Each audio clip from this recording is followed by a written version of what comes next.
बच्चों एंड दोस्तों, मैं दाऊद सर आप लोगों के लिए ज्योग्राफी का ऑब्जेक्टिव लेके आया हूँ, जो बहुत ही इम्पोर्टेंट प्रश्न है। ये सारे प्रश्न 2021 में पूछे जाने वाले प्रश्न हैं, इसलिए ये सारे इम्पोर्टेंट प्रश्न हैं। आप लोग मेहनत से पढ़ें और इस प्रश्न को सुने और याद करें। इससे आपको आने वाली एग्ज़ाम में सहायता मिलेगी। इस बार कुछ परिवर्तन हुआ है एग्ज़ाम में, जो कि 100 नंबर ऑब्जेक्टिव के मिलेंगे, 100 प्रश्न मिलेंगे, जिसमें से 50 प्रश्न ही आपको लिखने होंगे। जिसमें से मैं 100 प्रश्न पढ़ाऊंगा, जिसमें से 100 के 100 लड़ेंगे, लेकिन उसमें से आपको 50 ही लिखने होंगे। तो पहला प्रश्न हमारा है, स्लेम संबंधित है तांबा उत्पादन से। दूसरा है, हुगली किस राज्य में है? हुगली नदी है जो किस राज्य में है? तो हुगली नदी जो है वह कर्नाटक के राज्य में है। उदयपुर किस राज्य में है? तो उदयपुर जगह का नाम है, वह एक जिला के रूप में है। वह किस राज्य में है? तो राजस्थान में है। नेक्स्ट प्रश्न है कि सिंगरौली किस राज्य के लिए प्रसिद्ध है? सिंगरौली जो जगह है वह किस राज्य के लिए प्रसिद्ध है? तो कोयला के लिए सिंगरौली ज़्यादा फेमस है। सिंगरौली में कोयला का खदान है। नोएडा किस राज्य में स्थित है? तो उत्तर प्रदेश में। उत्तर प्रदेश एक राज्य है जिसके अंदर नोएडा एक जगह का नाम है। भारत में सर्वाधिक सोना किस राज्य में पाया जाता है? तो तमिलनाडु में सबसे ज़्यादा सोना पाया जाता है। किस प्रदूषण द्वारा सर्वाधिक बीमारियां उत्पन्न होती है? तो जल प्रदूषण के द्वारा सर्वाधिक बीमारियां उत्पन्न होती है। कारण कि जल, जैसे नदी तालाब के जरिए जो हम लोग पानी उपयोग करते हैं, उसमें कल कारखाने कंपनियों का कचरा उस नदी के अंदर में जाता है। दूसरा, भैंस या धोबी अपने कपड़े को खींचता है। इन सभी के कारण डस्ट और पार्टिकल्स जो होता है वह उसके अंदर चला जाता है, जिसके कारण वो अगर पानी हम लोग उपयोग करते हैं पीने के लिए या खाना बनाने के लिए, तो वह पानी दूषित हो जाता है, जिससे हम लोगों के शरीर में बैक्टीरिया, अन्य प्रकार के बैक्टीरिया या विषाणु प्रवाहित हो मतलब प्रवेश कर जाते हैं, जिसके कारण हम लोगों को बीमारी झेलना पड़ता है। नागपुर योजना किस परिवहन से संबंधित है? तो सड़क। नागपुर जो है वो सड़क के लिए फेमस है, इसलिए सड़क परिवहन है वो। चाय का सबसे बड़ा उत्पादन कहाँ है? तो भारत है। भारत में असम, सिक्किम, दार्जिलिंग, इन सभी जगहों पर चाय की फसल ज़्यादा होती है। मध्य पूर्व रेलवे का मुख्यालय कहाँ है? तो हाजीपुर में। मध्य पूर्व रेलवे का सबसे बड़ा मुख्यालय कहाँ है? तो हाजीपुर में है। पर्वतीय भागों में किस प्रकार की बस्तियां बसाई जाती है? तो पर्वतीय भागों में, जैसे पहाड़ बहुत ऊंचा होता है, तो ऊंचा है तो डायरेक्टली हम ऊपर भी नहीं रख सकते हैं, डायरेक्टली नीचे भी नहीं रख सकते। सीढ़ीनुमा बनाया जाता है कि जैसे कि यहाँ से उतरे, यहाँ अपना चारों तरफ सीढ़ीनुमा अपना बना लिए, फिर नीचे उतरे, फिर सीढ़ीनुमा। तो सीढ़ीनुमा बस्तियां भी बसाई जाती है और सीढ़ीनुमा फसल भी उगाए जाते हैं। फसल उगाने का कारण है कि अगर पहाड़ी नुमा इलाकों में वर्षा ज़्यादा होती है, जैसे असम पहाड़ी नुमा इलाका है तो वहाँ वर्षा ज़्यादा होती है, तो अगर फसल के जड़ में अगर वर्षा का पानी अगर जम जाती है तो फसल बर्बाद हो जाएगा। इसलिए पहाड़ी इलाकों में झूम खेती के नाम से, या आप कह सकते हैं सीढ़ीनुमा खेती के नाम से फसल उगाए जाते हैं, जिससे वर्षा के पानी डगर करके वह भूमि पर चले आए और उसके जड़ में पानी नहीं लगे। तो पहाड़ी इलाकों में किस तरीके की बस्तियां बसाई जाती है? तो सीढ़ीनुमा आकार का। उसके बाद सघन जनसंख्या वाला क्षेत्र कौन है? सघन मतलब अत्यधिक, बहुत ज्यादा जनसंख्या वाला क्षेत्र कौन सा है? तो दक्षिण और पूर्व एशिया। स्वेज नहर किसे जोड़ती है? तो स्वेज नहर मध्य सागर के लाल सागर को, भूमध्य सागर के लाल सागर को जोड़ने का काम करती है। विश्व व्यापार संगठन का मुख्यालय कहाँ है? WTO वर्ल्ड ट्रेड ऑर्गेनाइजेशन का संगठन कहाँ है या मुख्यालय कहाँ है? तो जिनेवा में। क्षेत्रफल की दृष्टि से भारत का सबसे बड़ा राज्य कौन है? तो मध्य प्रदेश। यह भारत के अंदर में सबसे बड़ा राज्य है क्षेत्रफल की दृष्टि से। भारत में जनसंख्या का सर्वाधिक घनत्व कहाँ है? तो पश्चिम बंगाल में। पश्चिम बंगाल में है सर्वाधिक घनत्व है, मतलब ज़्यादा जनसंख्या वाला राज्य है, इसीलिए उसे कहा गया है कि जनसंख्या का सर्वाधिक घनत्व पश्चिम बंगाल में है। चलिए आगे चलते हैं। रबर किस राज्य की कृषि है? रबर किस प्रकार की कृषि है? कृषि, रबर भी एक प्रकार की कृषि है, तो वह भूमध्य सागरीय कृषि कहलाता है। सोलापुर उद्योग किस उद्योग के लिए जाना जाता है? तो सूती वस्त्र, मतलब सोलापुर में सबसे ज्यादा सूती वस्त्र का व्यापार किया जाता है, इसलिए फेमस है वो। प्रायद्वीपीय बंदरगाह किस राज्य में है? तो उड़ीसा में है, यह प्रायद्वीपीय बंदरगाह है। जनसंख्या वाला वितरण प्रभावित करने वाला सबसे महत्वपूर्ण क्या है? तो जलवायु। जनसंख्या वितरण को प्रभावित करने वाला महत्वपूर्ण क्या है? तो वह जलवायु है।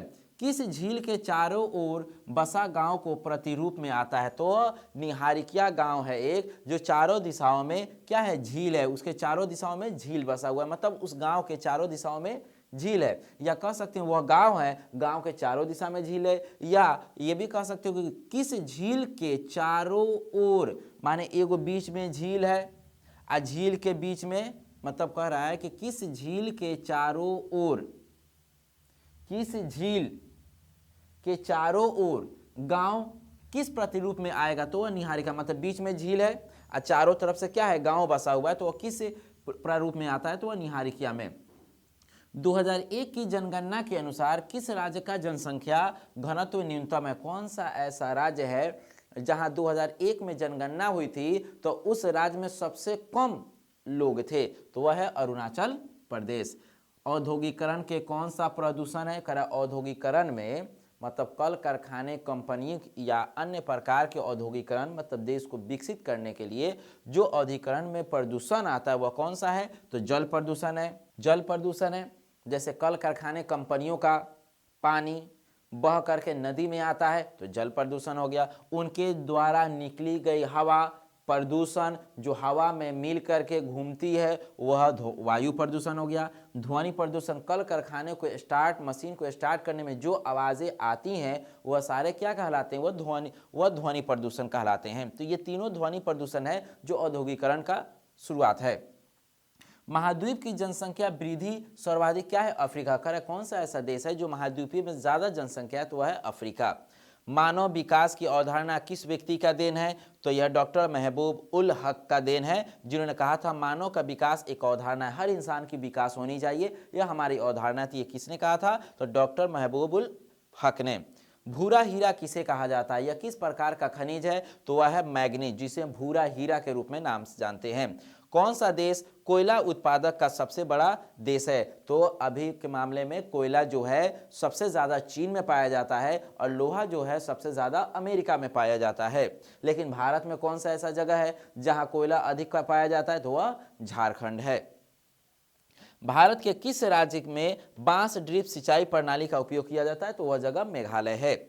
4 महानगरों को जोड़ने वाली सड़क को क्या कहा जाता है? तो स्वर्णिम चतुर्भुज मार्ग। वह कौन कौन सा है? तो कोलकाता है, दिल्ली है, आगरा है। इन 4 जगहों को जोड़ने के काम जो करता है, जैसे बीच में एक जगह गोला हो गया, गोलंबर, उसके चारों दिशाओं में जो चला जाता है उसे स्वर्णिम चतुर्भुज कहा जाता है। 4 महानगरों को जोड़ने वाली सड़क को क्या कहा जाता है? स्वर्णिम चतुर्भुज मार्ग कहा जाता है। लॉरेन सार क्षेत्र प्रसिद्ध है किस चीज के मामले में? तो कोयला के लिए। चलिए हम आगे पढ़ते हैं 30 के बाद। चलिए, तो मैंने 30 प्रश्न पढ़ा दिए थे। अब 31 नंबर पे आते हैं। अंगूर की खेती कहलाती है। अंगूर की खेती क्या कहलाती है? जहां अंगूर बोए जाते हैं, जहां अंगूर की खेती होती है, जहां फसल अंगूर की होती है, वह खेती क्या कहलाती है? तो वीटी कल्चर के नाम से जाना जाता है। ज्योग्राफी जेनेलियस के लेखक कौन थे? यह एक पुस्तक है, तो इस पुस्तक के लेखक कौन थे? तो वारेनियस थे। अब हमें पढ़ना है रावत भाटा परमाणु ऊर्जा संयंत्र किस राज्य में उपस्थित है? रावत भाटा परमाणु ऊर्जा किस राज्य में अवस्थित है? तो वह राज्य है राजस्थान। यहां पे यह चीज परमाणु ऊर्जा संयंत्रित है। कलहारी मरुस्थल में कौन सा जनजातीय निवासी रहते हैं? मतलब कोई ऐसे जगह है जिस जगह पर जनजातीय लोग रहते हैं, जिनका नाम कलहारी मरुस्थल है उस जगह का, तो उस कौन से जनजाति रहते हैं? तो उनका नाम है बुशमैन। ठीक, चलिए 11वीं पंचवर्षीय योजना की अवधि क्या है? तो 2007 से 12, मतलब हर एक पंचवर्षीय में कितना का अंतराल होता है? 5 का अंतराल होता है। नौ निश्चयवाद के प्रवर्तक कौन है? टेलर। ये बहुत इंपॉर्टेंट प्रश्न है, ये हर साल पूछे जाते हैं ये प्रश्न को, इसलिए इसको ध्यान से देखिएगा। मेगा नगर की जनसंख्या कितनी है? मेगा नगर मतलब एकदम छोटा सा नगर जो 50 लाख से भी कम होता है, उस जनसंख्या। मेगा नगर की जनसंख्या कितनी है? तो 50 लाख से भी कम, 50 लाख नहीं, उससे कम। गेहूं की खेती के लिए आदर्श तापमान कितना होना चाहिए? गेहूं जब फसल होता है तो उसमें धूप जो होता है, धूप की कितनी जरूरत है? तो 20 डिग्री से 30 डिग्री तक। इससे ज्यादा होगा तो वह क्या होगा? जला देगा गेहूं को। सरदार सरोवर परियोजना किस नदी पर अवस्थित है? तो नर्मदा नदी पर। एसेन कहाँ है? जगह है। एसेन क्या है? एक जगह है जो जर्मनी में है। उसके बाद कौन सा राज्य नरोरा नाभिकीय ऊर्जा संयंत्र से संबंधित है? तो यह उत्तर प्रदेश में है। कौन सा राज्य में नाभिकीय ऊर्जा का स्रोत है? तो वह उत्तर प्रदेश वह राज्य है।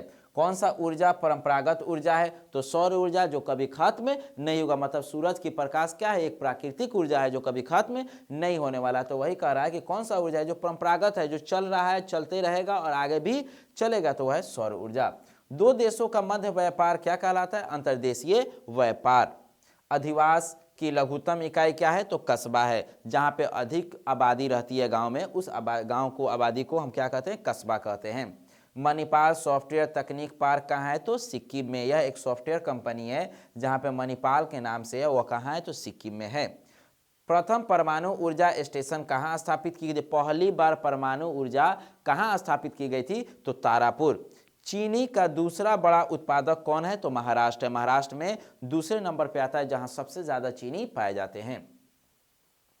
पाए जाते मतलब बनाए जाते हैं। कह रहा पहला रेडियो कार्यक्रम प्रसारित कब हुआ था? पहली बार रेडियो का प्रसारण कब हुआ था? तो 1923 ईस्वी में। प्रतिवर्ष अपकर्ष कारक उत्तरदायी है भू निम्नीकरण से। यहाँ प्रश्न है 49 नंबर में, प्रतिवर्ष अपकर्ष कारक उत्तरदायी है भू निम्नीकरण से। कौन सा चतुर्थ क्रियाकलाप है? तो पुस्तकों का मुद्रण। यह एक किताब है जिसका कहा जाता है कि कौन सा चतुर्थ क्रियाकलाप है। अंकलेश्वर क्षेत्र कहाँ है? तो गुजरात में। यह भी इंपॉर्टेंट प्रश्न है, हर साल 4-5 साल से रिपीट किया जा रहा है। भारत में गेहूं उत्पाद अग्रणी राज्य कौन है? भारत के अंदर में कौन सा ऐसा राज्य है जहां सबसे ज्यादा गेहूं उपज होते हैं? तो वह है पंजाब। मसाई क्या है? तो मसाई एक जनजातीय है। विश्व का सबसे बड़ा तृतीय क्रियाकलाप क्या है? तो खनन है। भारत की कुल जनसंख्या का कितना प्रतिशत उत्तरी मैदान? भारत में जितनी भी जनसंख्या है वह उत्तरी मैदान के तरफ कितने प्रतिशत लोग रहते हैं? तो 1/3 भाग उत्तर प्रदेश की तरफ रहते हैं। दुर्गा लौह अयस्क उत्पादन क्षेत्र कहाँ है? तो छत्तीसगढ़ में। विजयनगर इस्पात केंद्र किस राज्य में अवस्थित है? विजयनगर इस्पात केंद्र किस राज्य में अवस्थित है? तो आंध्र प्रदेश में। चॉकलेट में कौन सा पदार्थ का उपयोग किया जाता है? तो कोको पदार्थ का उपयोग किया जाता है, जो एक प्रकार का फसल होता है। विश्व का सबसे लंबा झील मार्ग कौन सा है? तो ग्रेट लेक्स सेंट लॉरेंस। यह एक झील है जो सबसे लंबा है। धारावी मालिन बस्ती कहाँ है? तो ये चीज तो फेमस है धारावी, आप फिल्म में भी देखे होंगे। बहुत से साउथ के फिल्म में, अक्सर ये साउथ के फिल्म में देखने को मिलता है कि धारावी बस्ती। तो धारावी मालिन बस्ती कहाँ है? तो वह मुंबई में अवस्थित है। यहाँ पे बिहार के लोग या गरीब लोग जो रिक्शा चालक मजदूर होते हैं वही लोग इस बस्ती में रहते हैं। परंपरागत ऊर्जा का स्रोत कौन सा है? तो कोयला है, प्राकृतिक गैस है, ये पेट्रोलियम, ये युग युगांतर से चलते आ रहा है। उत्तर भारत में सिंचाई का मुख्य स्रोत क्या है? तो तालाब है। हम लोग के तरफ जो है वह तालाब क्या है? एक मुख्य स्रोत है जहां पे सिंचाई के लिए हम लोग तालाब का उपयोग करते हैं। हॉर्टिकल्चर संबंधित है किससे? तो फूल से। उसके बाद बोकारो इस्पात केंद्र अवस्थित है कहाँ? तो निजी क्षेत्र में। बोकारो जो है इस्पात केंद्र, लोहा का केंद्र कहाँ है? तो वहाँ निजी क्षेत्र में है। दक्षिण भारत में मैनचेस्टर कहा जाता है कोयम्बटूर को। तो मैंने अभी तक आपको 65 प्रश्न पढ़ा है, मैं 100 प्रश्न अभी पढ़ाऊंगा। ये सारे इंपॉर्टेंट प्रश्न है, कृपया करके आप लोग बच्चों जरूर देखें, क्योंकि ये सारे प्रश्न एग्जाम में पूछे जाने वाले हैं। इस बार आप लोगों को सुनहरा ऑफर मिल रहा है कि 100 प्रश्न पूछे जाएंगे इस बार, उसमें से मात्र 50 प्रश्न लिखना है। प्लस लघुत्तरीय में भी पढ़ाए गए हैं, दीर्घोत्तरीय में भी पढ़ाए गए हैं। तो इस बार जो बच्चा पास नहीं हुआ संभवतः दोबारा कभी पास नहीं करेगा। हाँ, कोशिश कीजिएगा आप लोगों में स्टार या ग्रेस न लगे, क्योंकि ग्रेस और स्टार लग जाने से आप एक कलंकित हो जाएंगे कि आपको ठकेल उकेल के पास कराया गया है। इसलिए सावधान रहे, सिर्फ पास होने की ख्वाब ना देखिए, फर्स्ट होने का ख्वाब देखिए। अच्छा नंबर लाइए जिससे आप भी खुश रहे, आपके अध्यापक भी खुश रहे और आपके माता पिता भी खुश रहे। चलिए हम दूसरे प्रश्न की तरफ चलते हैं। तो हम 65 प्रश्न पढ़ा दिया गया था, जो 66 यहाँ पे दिख रहा है आपको। साम्यवाद की अवधारणा किस घटक के महत्वपूर्ण है? तो प्राकृतिक मानव घटक है। कह रहा है साम्यवाद की अवधारणा किस घटक के महत्वपूर्ण है? तो प्राकृतिक और मानवीय घटक है। भारत में नागरिक आबादी कितना है? भारत में नागरिक आबादी 31% है, लेकिन ये कब की है? तो 2011 का है, अभी करंट का नहीं है। कह रहा है उत्तर अटलांटिक मार्ग किसको जोड़ता है? तो यूरोप के एशिया से जोड़ता है। बिहार राज्य में साक्षरता कितनी सबसे अधिक कहाँ है? किस राज्य में, किस राज्य में सबसे अधिक साक्षरता है? तो वह है केरल राज्य, जिसमें सबसे ज्यादा लोग पढ़े लिखे हैं। किस राज्य में साक्षरता अधिक है? तो केरल। 2011 में जनगणना के अनुसार भारत का घनत्व कितना था? तो प्रति व्यक्ति 282 किलोमीटर। कह रहा है भारत में पूर्ण जनगणना पहली बार कब हुई थी? तो 1781 ईस्वी में पूर्ण जनगणना, मतलब पूरे भारत की जनगणना, एक भी लोग नहीं छूटे हुए थे। सारे भारत के अंदर जितने भी लोग थे, सारे संप्रदाय के, सारे जाति धर्म के, लड़की हो या लड़का, औरत हो या मर्द, सारे लोगों की गणना पूर्ण रूप से 1781 में हुई थी। अम्लीय वर्षा का कारण क्या है? वायु प्रदूषण। जब पृथ्वी के अंदर प्रदूषण ज्यादा हो जाती है तो अम्लीय वर्षा होती है, मतलब सही समय पर वर्षा न होना। एन्नौर पत्तन किस राज्य में स्थित है? आंध्र प्रदेश में।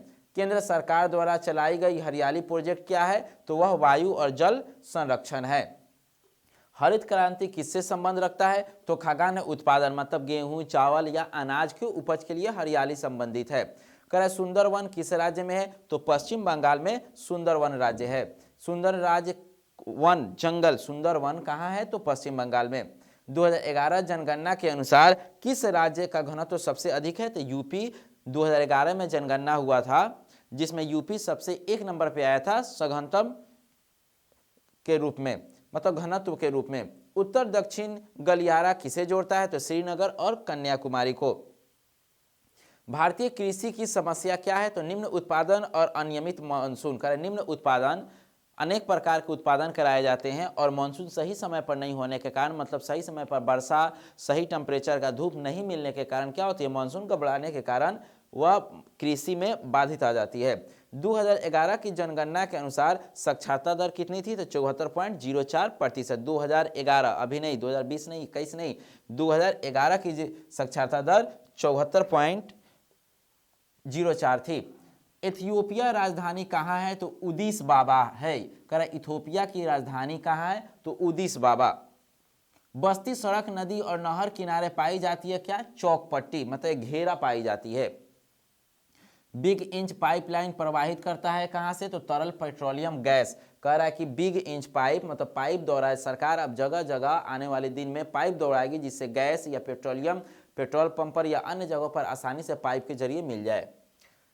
बृहद ट्रंक मार्ग संबंधित है भूमध्य सागर और हिंद महासागर में। देश का लिंग अनुपात विश्व में सर्वाधिक कहाँ है? तो लैटविया में है। उत्तरी ध्रुवी की खोज किसने की हुई थी? तो रॉबर्ट पियरे ने की थी। उत्तरी ध्रुव की खोज, यहाँ से 86 से लेकर के 98 तक बहुत ही इंपॉर्टेंट प्रश्न है।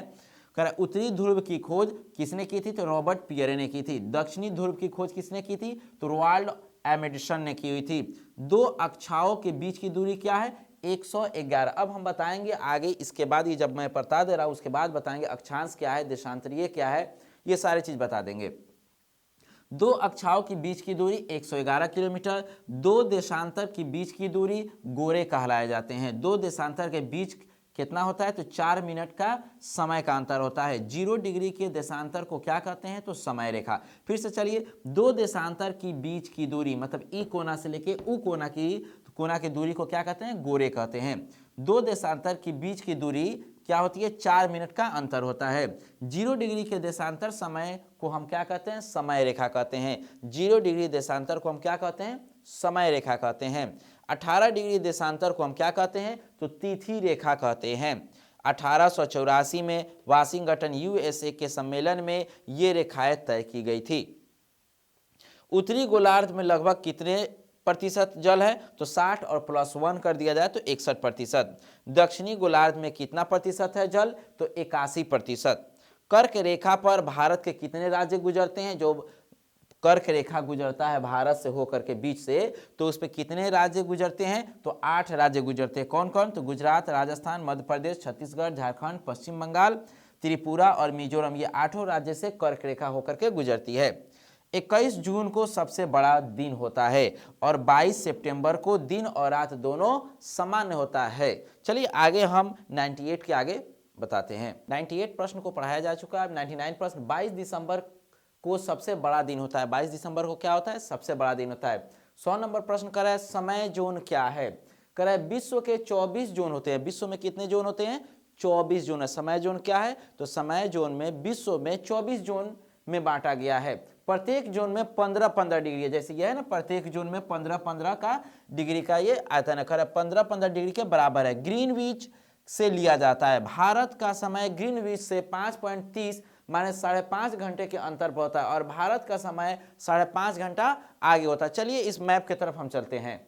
तो अब आती है यहाँ पे समय जोन के बाद यहाँ पे ये नक्शा, इसके ऊपरी में, इसको ऊपरी भाग को उत्तरी ध्रुव कहा जाता है और निचली भाग को क्या कहा जाता है, दक्षिणी ध्रुव।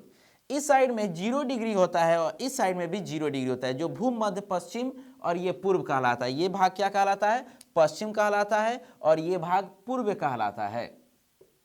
अब ये देखिए, इस दोनों के बीच की दूरी समान होती है, मतलब यहां से लेकर के यहां की दूरी समान, फिर यहां से लेकर यहां की दूरी समान, यहां से यहां की दूरी समान, फिर यहां से यहां की दूरी समान और यहां से यहां की दूरी समान। लेकिन ये जो बीच की लाइन है इसकी दूरी समान नहीं होती, ये असामान्य होता है। यह जो होता है यह असमान होता है। ये दोनों के बीच की दूरी, यहाँ से यहाँ, यहाँ से यहाँ, यहाँ से यहाँ, यहाँ से यहाँ के बीच की दूरी असमान होती है। बीच में आता है एक लाइन जो यहाँ से लेकर के यहाँ तक की दूरी 111.32 किलोमीटर तक की दूरी होती है, यहाँ से यहाँ तक। चलिए, हमने इसके अंदर का पढ़ा कि यहाँ तक ये सारे सामान्य होते हैं, लेकिन बीच के इधर वाला रेखा को असामान्य कहा जाता है। यहाँ पे भारत होती है, जो मैंने भारत का नक्शा छोटे में नहीं दिखाई देगा इसलिए बॉक्स के रूप में बताया गया। और यही है जो कर्क रेखा, जो यहाँ छोटे छोटे बिंदु को काट करके गुजार रहा है। मैंने पिछले ऑब्जेक्टिव में बताया आपको कि भारत के ऊपर से कर्क रेखा गुजरती है जो 8 राज्यों के होकर के गुजरती है, वही 8 राज्य यहाँ पे है। अब इस जो भारत के 8 राज्यों से गुजरती है, ये देखिए, ये जो देशांतर गुजरी हुई है यह 66.1/2 की तरफ झुकी हुई है। यह 23.1/2, ये यहाँ पे 23.1/2, यहाँ 66.1/2 पे है। चलिए, इस रेखा को हम देशांतर रेखा कहते हैं। इस रेखा को क्या कहते हैं, हम देशांतर रेखा कहते हैं। इस रेखा को हम क्या कहते हैं, तो उत्तरी गोलार्ध कहते हैं। जो 21 जून में इस दिन क्या होता है ना कि 21 जून को सबसे बड़ा दिन होता है। 21 जून को क्या होता है, सबसे बड़ा दिन होता है। ये भारत यहाँ पे होता है, जो यहाँ पे भारत है, यहाँ 8 राज्यों से होकर के एक कर्क रेखा गुजरती है। ये जो लाइन है ये 0 डिग्री पर यहाँ इस दिन 22 सितंबर को दिन और रात दोनों सामान्य होता है। यहाँ पे 23.1/2 भूमध्य रेखा है। फिर यहाँ पे 22 दिसंबर के दिन क्या होता है, सबसे बड़ा दिन होता है। फिर ये रेखा जो है 66.1/2 पर झुकी हुई है। अब हम इधर आते हैं, यहाँ 66.1/2 रेखा कर्क रेखा, यहाँ 22.1/2 0 डिग्री, 23.1/2 66.1, सेम उसी के विपरीत, बस थोड़ी सी ये डिफरेंट है। चलिए, यहाँ से लेकर के और यहाँ तक के बीच को हम क्या कहते हैं, इसको मकर कहते हैं, इस रेखा को मकर कहते हैं, इसको कर्क कहते हैं। चलिए, यहाँ से यहाँ लिखा हुआ है शीतोपोषण कटिबंध 45 से 60 डिग्री के ऊपर। जब यहाँ पे पृथ्वी की सूर्य की रोशनी जब इस एरिया में पड़ती है तो उस समय 45 से 60 डिग्री तक का तापमान होता है। फिर यहाँ पे जो होती है, यहाँ 30 डिग्री भूमध्य रेखा के तरफ उष्ण कटिबंधीय होता है। मतलब इस मौसम में जो होती है पतझड़ का मौसम होता है, इस मौसम में थोड़ा गर्मी ज़्यादा होती है। इस तरीके से आपको इस थोड़ी बहुत इसके बारे में जानकारी आपको प्राप्त हो गई। इससे ज़्यादा आपको एग्जाम में नहीं पूछेगा। इस तरीके से आप इसके बारे में जान सकते हैं, जैसे कि इसमें खास दिन हो गया कि दिन और रात किस दिन सामान्य होता है, कौन सा ऐसा राज्य से 8 कर्क रेखा गुजरती है, किस अक्षांश को उत्तरी ध्रुव किसको कहा जाता है, दक्षिणी, पूर्वी और पश्चिमी को क्या कहा जाता है। तो ये सारे चीज आपको इसमें पढ़ने को मिल जाएगा। मैंने इस वीडियो में 100 प्रश्न पढ़ा है, ये सारे 100 प्रश्न इंपॉर्टेंट है, जो इसमें 100% लड़ेगा। और आप अगर याद करते हैं तो 50 के 50%, मतलब 50 क्वेश्चन को आप टच कर सकते हैं और सही ट्रिक मार के आइएगा, जिससे आपका रिजल्ट अच्छा होगा। चलिए, यहाँ पे यह वीडियो समाप्त होती है। अगर मेरा यह वीडियो अच्छा लगे तो आप शेयर कीजिए, लाइक कीजिए, कमेंट कीजिए। अगर इसकी नोट्स की ज़रूरत हो तो आप हमें व्हाट्सएप नंबर पर संपर्क करके इसका आप नोट्स ले सकते हैं। इसकी कोई कॉस्ट नहीं लगेगी। ठीक है, गुड लक।